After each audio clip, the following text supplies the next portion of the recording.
Good morning, everyone. Our today's topic is components of government budget. That means जो ये government budget बनता है तो इसमें कंपोनेंट्स क्या क्या हैं, मतलब किसकी हेल्प से ये बजट बनता है।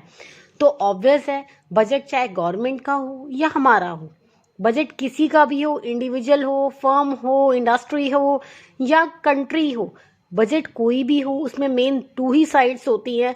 एक होता है आना और एक होता है जाना। दैट मीन्स मनी का इनफ्लो और मनी का आउटफ्लो, टू ही साइड्स होती हैं।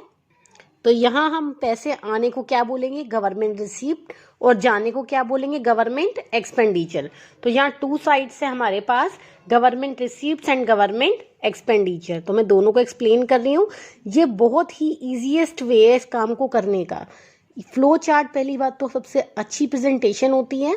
उसके अलावा प्रेजेंटेशन के अलावा आप इससे बहुत, एक होता है ना एक बारी में समझने वाली चीज़, तो आपने एक बार इसको अगर देख लिया और अपने माइंड में सेट कर लिया तो आप इजीली इस फ्लो चार्ट को आप अपने एग्जाम में बना सकते हैं और आपके मार्क्स में कोई रिडक्शन नहीं होगी।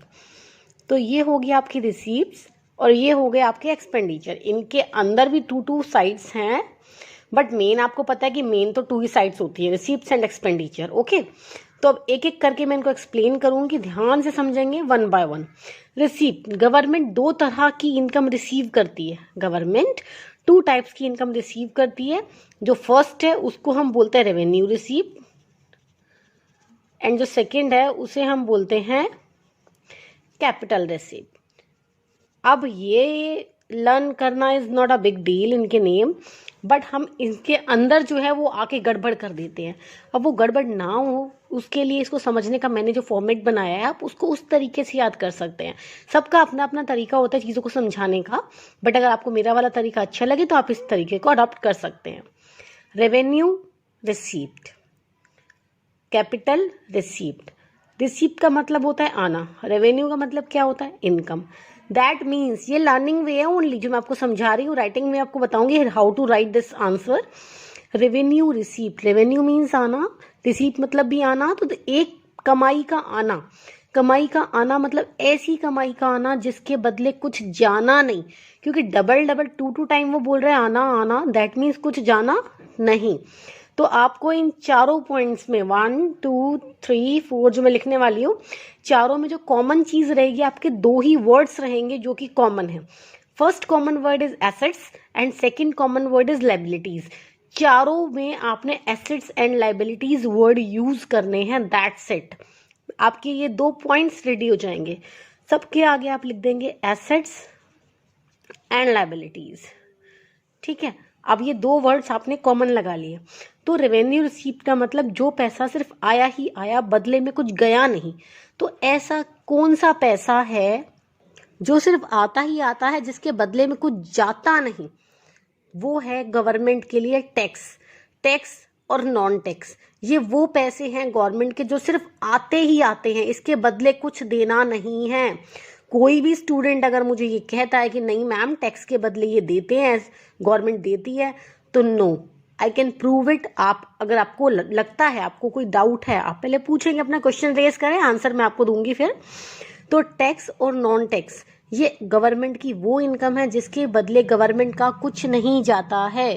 ये गवर्नमेंट की रेवेन्यू रिसीप्ट्स हैं। तो यहाँ पे मैं लिख रही हूँ टैक्स एंड नॉन टैक्स। अब ये क्या होता है, इसके लिए भी मैं आप इसके लिए नेक्स्ट वीडियो बनाऊंगी। फिलहाल आप सिर्फ कंपोनेंट्स को समझेंगे, उसके बाद हम इसको बहुत अच्छे से एक्सप्लेन करेंगे। तो टैक्स एंड नॉन टैक्स ये गवर्नमेंट की रेवेन्यू रिसीप्ट्स हैं। अब इसमें एसेट्स एंड लायबिलिटीज का क्या रोल रहा फिर, तो इसको हम कैसे लिखेंगे उसे सुनेंगे। अब आपका क्वेश्चन आता है, suppose that what are revenue receipts. तो अपने लिखने वाला वे तो समझा ही नहीं, आपको तो सब समझ में आया कि होता क्या है।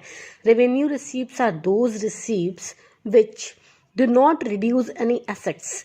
मतलब कि आपके पास पैसे तो आ गए हैं बट आपका कुछ गया नहीं। नॉर्मली आप किसी शॉप पे जाते हो, कुछ पे करते हो तो कुछ लेकर आते हो ना, बट ये वो पेमेंट है जिसको आप दे रहे हो बट लेकिन बदले में कुछ नहीं मिल रहा। तो गवर्नमेंट ने कुछ भी नहीं दिया, गवर्नमेंट की कोई एसेट रिड्यूस नहीं हुई, गवर्नमेंट को फ्री की इनकम हुई है। So again I am repeating, revenue receipts are those receipts which do not reduce any assets of the government. तो नो रिड्यूस, तो मैंने यहाँ पे नो लिख दिया, ये नोट्स के लिए मैंने आपको बना दिया कि इसमें एसेट्स रिड्यूस नहीं होती हैं। And do not create any liabilities for the government, ना ही कोई लायबिलिटी इंक्रीज होती है या जनरेट होती है। लाइक कि गवर्नमेंट ने ये पैसे लिए हैं तो वो उधार नहीं है, गवर्नमेंट को उसको रिटर्न नहीं करने हैं, तो ना ही तो गवर्नमेंट को अपनी कोई एसेट सेल करनी है, ना ही गवर्नमेंट के ऊपर कोई उधार है, कोई लायबिलिटीज है। ये गवर्नमेंट के खुद के पैसे हैं जिसके बदले कुछ भी नहीं जा रहा। होपफुली आपको ये क्लियर हो गया होगा ये पॉइंट रेवेन्यू रिसीप्ट। तो अगर ये 3 मार्क का क्वेश्चन आता है तो आप कैसे लिखेंगे? Revenue receipts are those receipts which do not create any assets or which do not reduce any assets of the government and do not create any liability of the government, for example tax and non-tax receipts of the government. Completed. Next, capital receipt. अब ये वो पैसा है कि पैसा तो आया, receipt तो आई हाथ में, रिसीप्ट तो आ गई, बट कैपिटल जो है ना, कैपिटल वो चली गई। रिसीप्ट आ गई बट कैपिटल चली गई। तो इसमें भी मैंने आपको अभी बोला कि हमको मेन इन 2 वर्ड्स पे फोकस करना है, इन 2 वर्ड्स पे, ठीक है। तो अब इसमें क्या होगा कि ये वो पैसे हैं गवर्नमेंट के जो गवर्नमेंट के पास तो आए लेकिन कैपिटल चली गई। अब कैपिटल इन द सेंस कि गवर्नमेंट के अपने खुद के कोई सेक्टर्स थे तो गवर्नमेंट ने अपने सेक्टर सेल कर दिए, जिसको कि हम इकोनॉमिक्स की लैंग्वेज में कहते हैं डिसइन्वेस्टमेंट। डिसइन्वेस्टमेंट का मीनिंग होता है withdrawal of investment. That mean जब गवर्नमेंट अपना कोई सेक्टर सेल कर देती है तो वो डिसइन्वेस्टमेंट होती है। तो गवर्नमेंट की कैपिटल चली गई, पैसे आ गए। जैसे गवर्नमेंट ने अपना कोई सेक्टर सेल कर दिया, कोई अपना बिजनेस कुछ भी गवर्नमेंट ने सेल किया, तो गवर्नमेंट के पैसे तो आ गए बट एसेट्स तो कम हो गई ना। तो ये क्या करेगा, या तो एसेट को रिड्यूस कर देगा, यहाँ पे एसेट जो है वो रिड्यूस हो जाएंगी, या लाइबिलिटीज जनरेट हो जाएंगी। अब लाइबिलिटीज जनरेट होने का मीनिंग क्या है? एग्जाम्पल मैं दोनों का दे रही हूँ, दोनों का सुनेंगे। लाइबिलिटीज का हमारे पास क्या है, बोरोइंग है। अगर गवर्नमेंट कहीं से मनी बोरो करती है तो पैसे तो आ जाएंगे उस टाइम पर, बट क्या हो जाएगी, लाइबिलिटीज चढ़ जाएंगी क्योंकि उसको बाद में रिटर्न करना है। और मैं एसेट्स वाले एग्जाम्पल दे रही हूँ, डिसइन्वेस्टमेंट। अगर गवर्नमेंट डिसइन्वेस्टमेंट करती है तो गवर्नमेंट के पास पैसे तो आए बट लेकिन क्या चला गया अपनी जेब से, अपनी एसेट्स कम हो गई हैं, ठीक है। तो ये दूसरा आपका कैपिटल रिसीप्ट था। अब हमारा क्वेश्चन क्या तैयार हुआ, distinguish between revenue receipt and capital receipt. First question जो आपका आ सकता है, डिस्टिंग्विश। सेकंड, आपको कुछ आइटम्स गिवन होंगे, आपको उन आइटम्स में से फाइंड आउट करना है कि इज दिस रेवेन्यू रिसीप्ट और कैपिटल रिसीप्ट। एग्जाम्पल के लिए मैं यहाँ लिखती हूँ फाइन्स, और मैं आपसे पूछ रही हूँ कि बताइए गवर्नमेंट को इनकम हुई फाइन से। फाइन लाइक मैं बोलती हूँ कि किसी ने हेलमेट नहीं पहना तो गवर्नमेंट उस पर चालान काट दिया, ठीक है। तो ये रेवेन्यू रिसीप्ट है या कैपिटल रिसीप्ट है, कौन सी वाली है बताएगा कोई मुझे? अगर आपको आता है तो मुझे कमेंट सेक्शन में आंसर लिख के बता सकते हैं। और बट इसका आंसर क्या होगा, रेवेन्यू रिसीप्ट। रेवेन्यू रिसीप्ट क्यों है? ना ही तो गवर्नमेंट की कोई एसेट रिड्यूस हुई है, ना ही कोई लायबिलिटीज जनरेट हुई है, फ्री के पैसे आ गए, एक चालान काट दिया, एक स्लिप दे दी, ठीक। नेक्स्ट, आपने देखा होगा आप लोग लाइसेंस बनवाने जाते हैं और लाइसेंस की फी पे करते हैं, तो लाइसेंस की जो फी आप पे करते हैं वो क्या है, रेवेन्यू रिसीप्ट, कैपिटल रिसीप्ट? वो कौन सी रिसीप्ट है? वो रेवेन्यू रिसीप्ट हैं। क्यों है?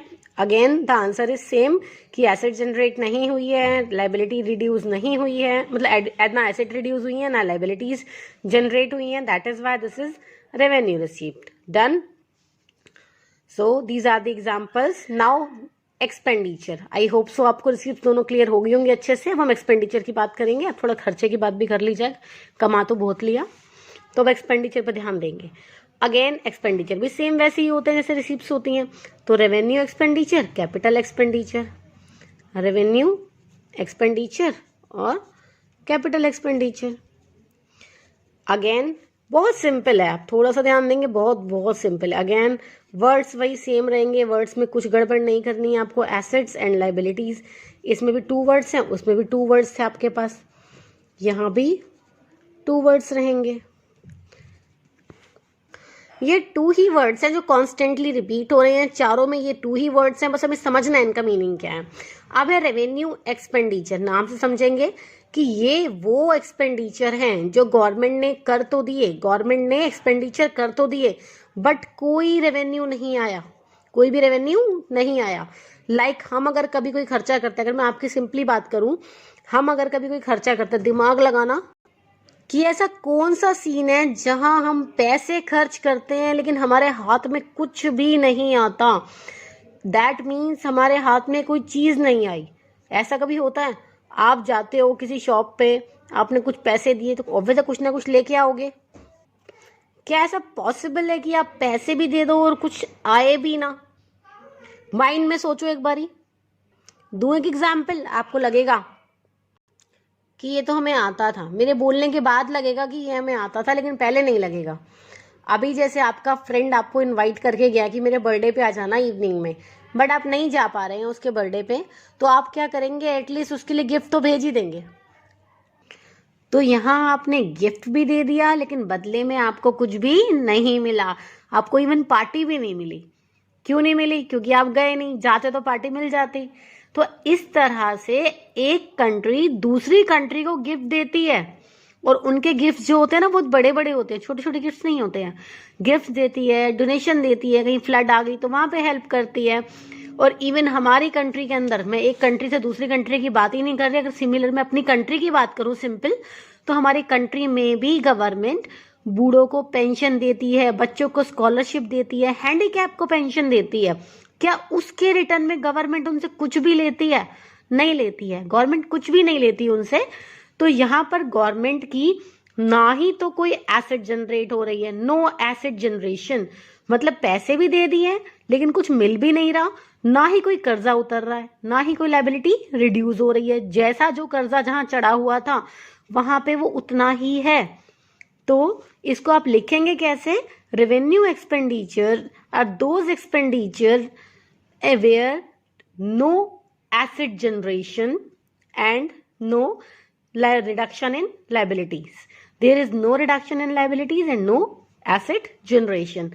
Example के लिए you can write pension, scholarship, gift, grants, donations, जो भी आपको पता हो जो वन साइडेड है उसको इन शॉर्ट में इनको ट्रांसफर्स कह सकती हूँ, जो आपने नेशनल इनकम में पढ़ा भी होगा, सुना भी होगा।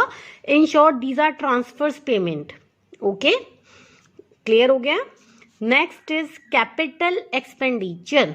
कैपिटल एक्सपेंडिचर बहुत सिंपल। अगेन इसमें क्या होता है? गवर्नमेंट ने एक्सपेंडिचर किया लेकिन या तो उससे एसेट जनरेट होगी या ही कोई लायबिलिटी रिड्यूस होगी। एसेट जनरेट होगी, लायबिलिटी रिड्यूस होगी। जैसे गवर्नमेंट ने कोई पुराना कहीं से लोन लिया था, उस लोन को पे कर रहे हैं, तो रीपेमेंट ऑफ लोन, लोन को रीपे कर दिया, जब पेमेंट कर दिया लोन की तो लायबिलिटी रिड्यूस हो गई, तो वो हो गया आपका कैपिटल एक्सपेंडिचर। और एसेट जनरेशन क्या हुई कि लाइक गवर्नमेंट ने कोई ब्रिज बनाया, फ्लाईओवर बनाया, हॉस्पिटल बनाया, कुछ भी बनाया, तो वो सब आता है under capital expenditure. Capital expenditure में एसेट जनरेट होती है, फिर चाहे वो ब्रिज बने, फ्लाईओवर बने, हॉस्पिटल बने या स्कूल बने। तो अब आप देखेंगे और मुझे बताएंगे इन चारों में कहीं कोई दिक्कत है किसी भी तरह की? आई डोंट थिंक सो कि इसमें कहीं भी कोई प्रॉब्लम होगी। अभी हाँ, ये tax, non tax, direct tax, indirect tax, वो सब आपको क्लियर करने बाकी है, वो नेक्स्ट वीडियो में बनाती हूँ। पहले आप इसको अच्छे से समझेंगे, ठीक है?